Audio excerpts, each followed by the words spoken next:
Sonlin and Herwig Konings are founding partners of Security Token Group. All opinions expressed by them or guests on this podcast are solely their opinions and do not represent the views of Security Token Group or its subsidiaries.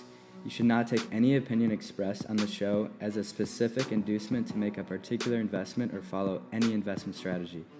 This podcast is for informational purposes only.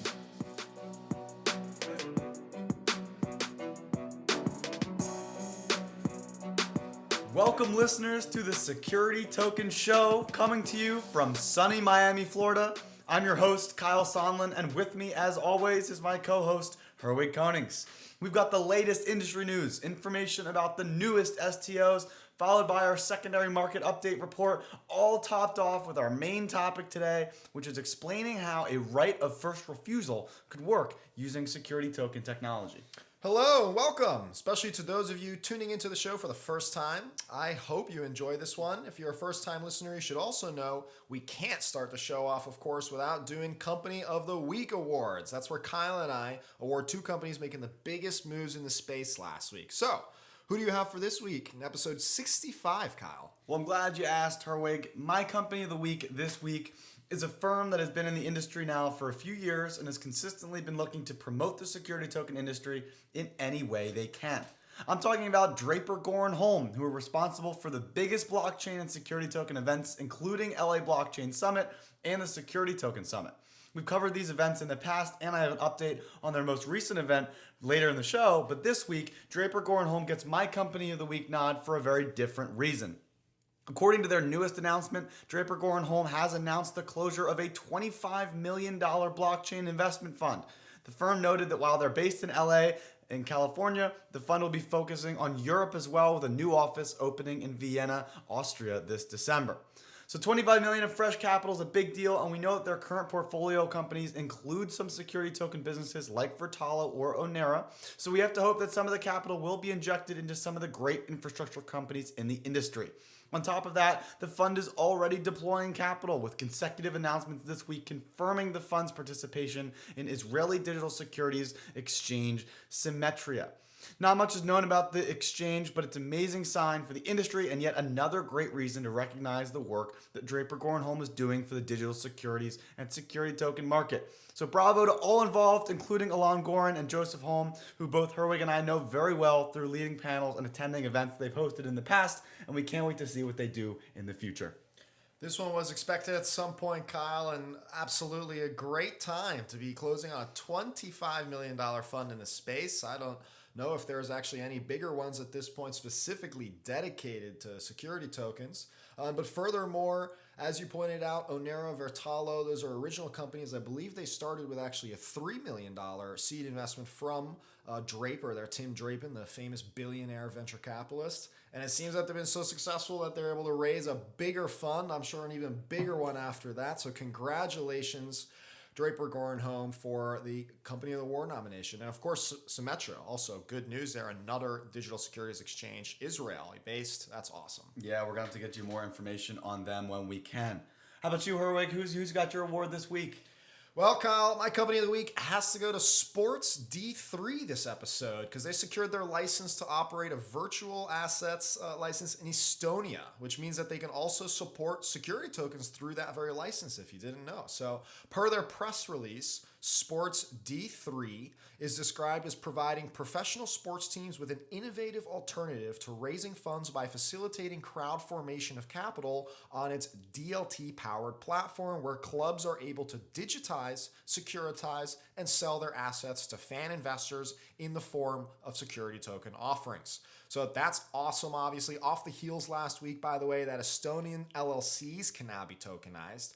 This issuance platform is now very well positioned to launch their model for sports teams across Europe end to end, because they'll also have that secondary trading capability. So it'll be interesting to see which teams they end up bringing on eventually. I mean, the platform does already claim to have 15,000 users pre-registered from 50 different countries, and already strategic collaborations in place with FC Shakhtar and other European clubs. So there's a little sign of some of them potential deals we're going to see coming.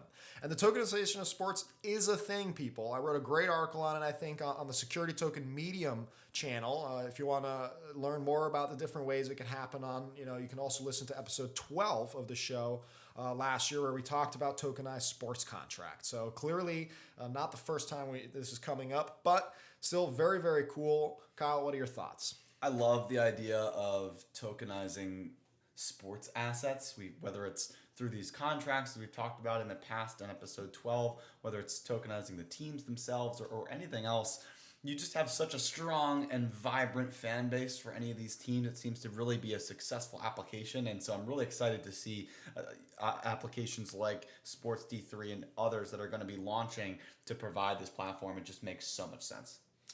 Love it. Sports D3, Draper Gorenholm, congratulations, Company of the Week winners. But let's get into the news. And of course, everyone should know, if you don't already, that we source all of this news from Security Token Market's news section. That's stomarket.com/news. And actually where anyone could contribute articles and the like. And let's get started this week with specifically big news out of Europe, the European Union specifically, where they've amended crowdfunding laws to increase the cap now to 5 million euros, up from an original 1 million euros. So this is a big deal. And it's nothing new, actually, as the industry here in the US has also been clamoring for the same thing, so we can expect the same in Europe. In fact, Europe has always been a little bit ahead of the curve when it comes to equity crowdfunding regulation, actually. And actually here in the US, STG had even suggested to the SEC back in the day last year when they wanted to have feedback on how to reform capital markets. And we actually suggested that for the regulation crowdfunding cap here in the US, which is 1,070,000, to increase that actually to also 5 million. And so they actually cited us for that.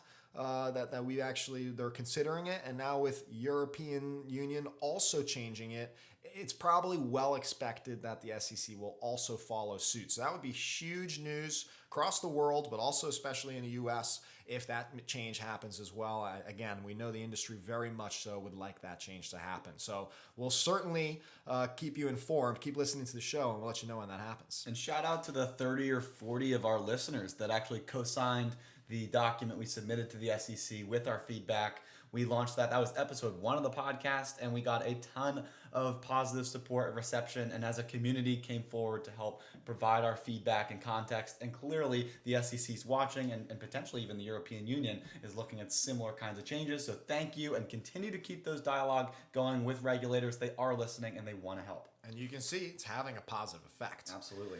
And over in Monaco, the government made further movement regarding their July legalization and defining of security tokens. So one specific rule was the government of Monaco is responsible for rubber stamping each security token offering that wants to issue in Monaco. And last week, the first committee meeting took place for the STO Commission. It's unclear whether anything actually came out of that meeting, other than the government is clearly intending to be actively involved in the space. If you didn't know, Tokenized, the issuance platform, was chosen as the sole technology provider in the region. So they must also be rooting for, a not too strict ministry to promote STOs here. Of course, we're going to keep watching for news out of that as well. And in China, the country has been gearing up its central bank digital currency, its digital yuan, which, by the way, does not run on blockchain, by the way, but it does said to be potentially leveraging DLT somewhere along the line. But their focus right now is continuing for a mass adoption. And by the way, I predicted previously on the show that this would be the largest CBDC in use probably in the entire world by the end of the year. And now this is probably very much so going to be the case because reportedly they're giving away millions of digital yuan via a lottery to boost consumption in Shenzhen, China. So the currency is reportedly accepted in over 3,800 shops in the area already.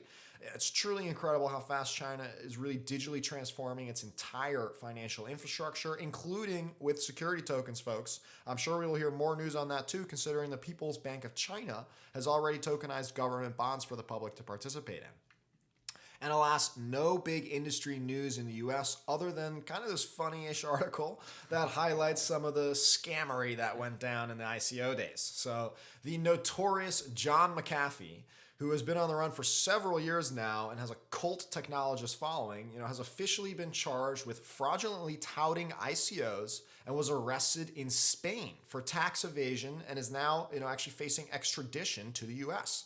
So it looks like his run may be over. McAfee was reportedly paid over $23 million to promote a scam ICO that ultimately raised $41 million. So maybe there was some ROI there. And that was all back in 2017. So now he will most likely inevitably go to jail and be forced to pay his taxes probably. So, but please look at this and see that it just goes to show you that you absolutely need to do your research when you invest in an online offering. Also, please know that on this show, we do not give any investment advice for any specific offering or strategy. Best of luck to John. We're not trying to laugh at you. We hope for the best, but definitely don't need to do that anymore. And moving into company announcements, BNP Paribas, the 9th largest bank in the world with nearly $2.5 trillion in assets, has announced that they have developed a way to transfer securities on the Ethereum blockchain with custody technology partner Curve. That's C-U-R-V, not to be confused with the DeFi protocol Curve with an E. The proof of concept was described as a security token being transferred using Curve's advanced cryptography, which utilizes a concept called, quote, multi-party computation, which is institutional-grade technology that enables transactions to be securely signed in a mathematically proven distributed way, end quote. Which to me just sounds like they've transferred securities across the blockchain, but that's a big deal, of course, because banks don't learn fast. Well, Société Générale in France has, but still, it's great to see another major top 10 bank go big on tokenization, just like MUFG has. So really just great validation further for the technology. And moving on, I think I have a very interesting reveal for you listeners. In my research, I came across an article from the Bangkok Post about a company called ERX receiving its license to trade security tokens and plans to list 3 asset-backed tokens, 1 in real estate, very soon, they say. So according to this article, it specifically said that ERX received approval from the Finance Ministry and a license to operate as a securities digital asset exchange from the Securities and Exchange Commission back in July. And by the way, they're presumably referring to the SEC of Thailand there, where the ERX operates solely out of here, according to the article. But get this, it goes on to say that the largest shareholder is Elevated Returns, and specifically discuss the success of the St. Aspen tokenization here in the US without ever commenting on whether that is going to be one of the tokens that will be listed. But presumably it will be, which means that we will have a dual listing of T0 on T0 and on the ERX of the St. Regis Aspen potentially on our hands here, which I think is pretty cool. But furthermore, presumably ERX stands for Elevated Returns Exchange, and it looks like they're getting into the security token exchange game, claiming to be Thailand's first security token exchange. So my suspicion is, that the other assets being listed are likely from their portfolio or related to the St. Regis deal. But still, this is all still pretty big news, I think, and it shows promise of dual listings and bridging in international markets. But as far as I know, I can't even pull out a token on T0, so I'm definitely curious to get an answer about that one. Will it be transferable? Tezos is a big partner, so supposedly it would be issued on that blockchain. Any thoughts on this one, Kyle, since it's sort of market related too? I don't think anyone knows about this. Yeah, this is a great find. It's fascinating. This definitely wasn't super promoted in terms of how loud it was in the industry. But I love the idea of dual listings. We're seeing some rumors about that with Fusang Exchange listing some of the tokens that are listed on Open Finance Network. We've seen some other examples of that, but nothing yet. So this could be the first token that gets dual listed. Again, we're just speculating here in terms of whether the St. Regis Aspen will be one of those tokens, but it seems like that's probably a pretty good shout. So we're going to have to check it out. We're going to have to watch and pay attention, and we'll get you all the details as soon as we can. And lastly, we saw issuance platform Securitize announce a partnership with Centrifuge. That's the real-world asset NFT, non-fungible tokens platform bridging DeFi and security tokens. So according to the press release, Centrifuge partnered with Securitize to bring their category-defining investor onboarding and management product to Tin Lake V3, which is their set of pools that you can invest in, I believe. The company says it will enable all their users to easily onboard one time and then subscribe to any of their upcoming offerings. So this is a big win for Securitize's ID and compliance solutions here. It's nothing, not at least noted in the press release regarding tokenization. So a great example of Securitize's different services there. And moving into our opinions and resources, quickly for you. The first is some coverage on the founder of Dealbox, which is partnered with Vertalo to launch a lot of different security tokens. And what inspired the founder Thomas Carter to launch his business, and of course his thoughts on the industry. And then finally, we also have a Medium blog article by INX covering some of the latest highlights in the space and INX's take on things. So it's worth a read if you're following their tokenized IPO.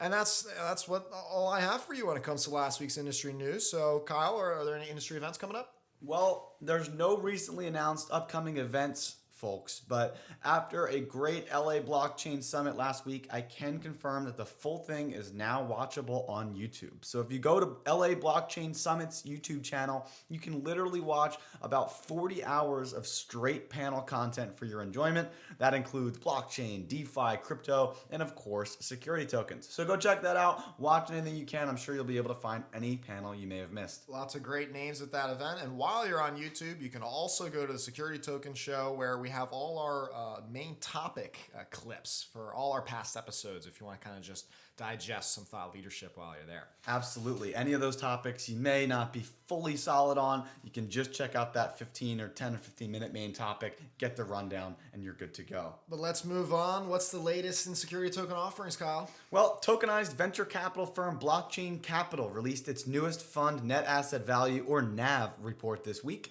announcing that the fund NAV per share of BCAP tokens as of the end of September is $5.53, which is up 23.7% from Q2 2020.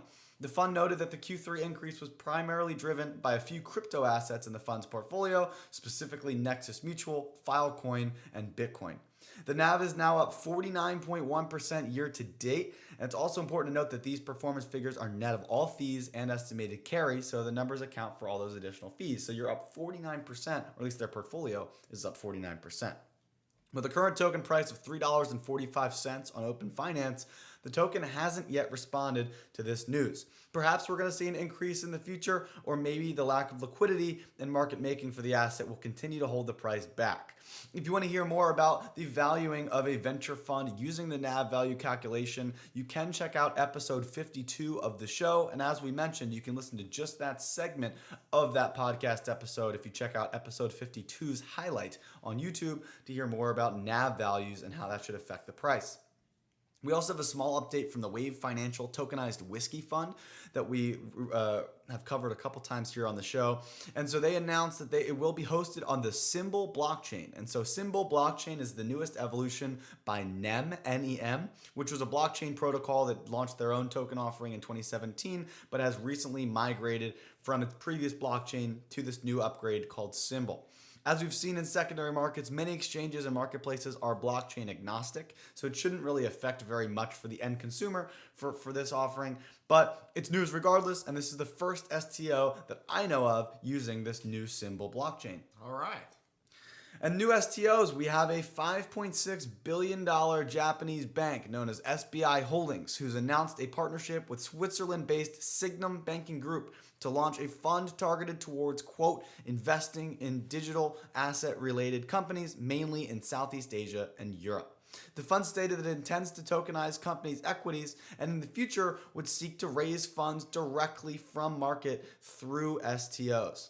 The fund will be targeting early-stage finance and blockchain startups with enterprise-ready solutions and innovative IT being the focus. The firm also seems to be working with crypto banking firm Ripple, but the extent of Ripple's involvement in SBI's security token business is unclear at this time. So they're working with a lot of different partners. SBI, huge Japanese bank, looking to do a digital securities investment fund, and then eventually, as we said, will eventually seek to raise funds directly through the market through STOs. Moving on to the next security token offering, we have Liberty Real Estate, who announced it has launched a single tenant net lease security token fund. According to the Crowdfund Insider article by Samantha Hurst, the firm reported that it is investing in essential business commercial real estate properties with a $30 million initial target launch issued through Securitize's platform in conjunction with a partnership with Catalyst Fund Administration.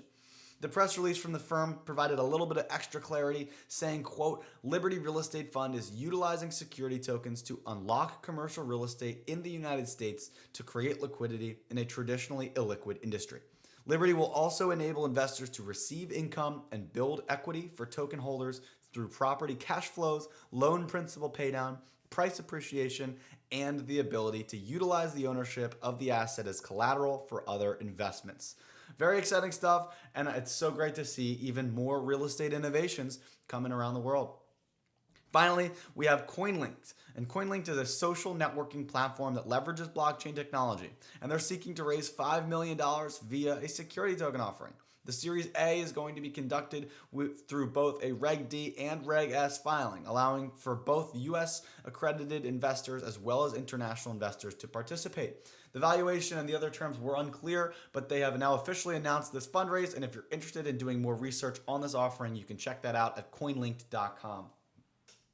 And moving into the secondary market, we lead it off with a market report, and Omar Faridi is back again with another Crowdfund Insider article covering the security token market. Citing security token market STO Markets research, Omar broke down the full market performance over the month of September and has done an amazing job of using his platform to provide credibility to the industry. So thanks again, Omar, for doing some great work. And then moving into this actual secondary market trading for this week, as always, all of the news, but most importantly for this segment, the pricing data is sourced directly from stomarket.com. We have API integrations with exchanges, and it's continually growing as quickly as possible. So in terms of the STO market cap, we reached 554 million, up 2% from about 540 last week.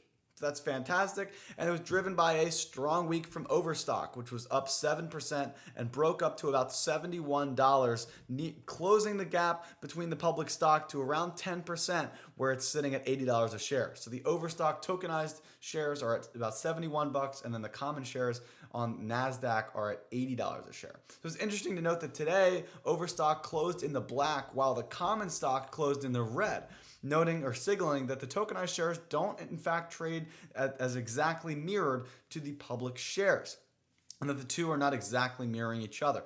In fact, the OSTK public stock has actually traded flat across the entire week compared to Overstock's tokenized shares with a 7% gain, which is definitely something to note. We'll see if Overstock shares can continue this trend or if they'll cool off. And from past performance, we probably expect them to level off here, but only time is going to tell moving forward. Real estate wasn't super hot this week, with most tokens either laying flat or struggling by a few percent. However, Audubon had a 5% increase this week, bringing it to an 18.6% return over the year in total, which is the only tokenized property now to net a double-digit equity return across the entire 2020. So awesome stuff to lead the pack despite being one of the smallest equity valued properties listed so far. But still, I mean, those returns speak for themselves, not to forget that they also pay a significantly hefty dividend. Wow, that's awesome stuff, Kyle. A lot going on there in the market. I mean, it's cool to see that there's a discrepancy between the two Overstock shares, with the tokenized version, gaining, but it's still trading below at the end, right? So one would hope that someday it's trading above the NASDAQ price, because that would mean that people are willing to pay a premium for that tokenized version. So I'm confident that one day we will see that slowly over time. I definitely agree.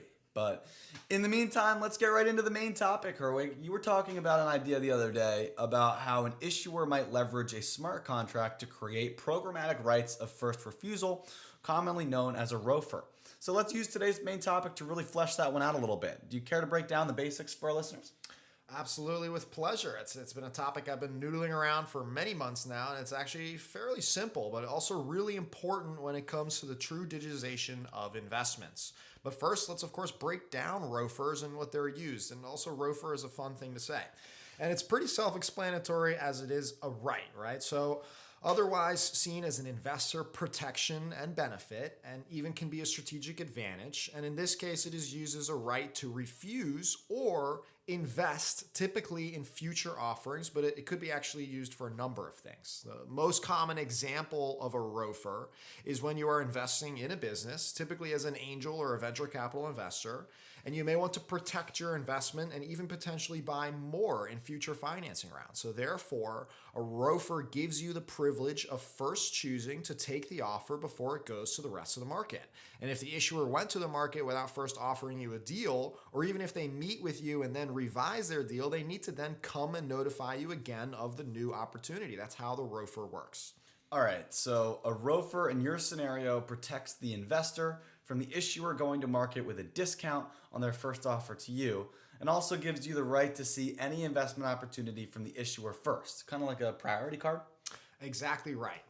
And you can see how that can be both a protection and also an advantage. Absolutely. If your investment gets hot and successful, you can be the first to double down before the rest of the market. And with tokenization, you actually essentially can resell almost immediately and take advantage of your premium access. But then you also need to assess whether the deal is a good one, because the issuer, of course, will be trying to outprice you, but not outprice the market.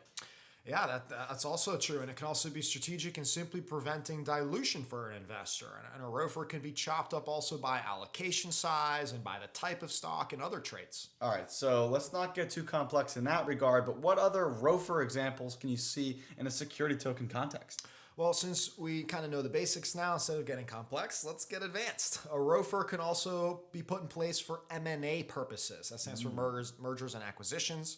So M&A ROFRs are usually for when you want a right to block or participate in the sale or merger of a company. So this may be purchased or previously made in a prior financing deal by a strategic investor or a corporate investor, but this allows another company to essentially make a play or be the first to buy before anyone else does, again being strategic and a business competitive advantage. All right, so pretty much you see this when a company wants to buy the rights to buy another company before the competition has access to that deal. Yep, that's exactly how it works. So let's get down to the real fun, right? How would ROFRs work in the context of tokenization? Because before, all of these are just legal documents. So I can tell that you've been thinking about this far deeper than I have. So the floor is yours. What else do you have for us? All right. So let's get to our more common example, right? So investors buying a security token that comes with a ROFR. Let's do a very simple example in that regard. Say we've purchased a security token that comes with a ROFR to buy any and all future issued security tokens first from that issuer. So how does it work when the issuer actually comes out with new tokens? Well, the security token you first purchased becomes an access token to prove ownership of that ROFR, and then you can begin the transaction. So the issuer likely put together a website where you can do this to move forward, or it's hosted in one of the technology providers.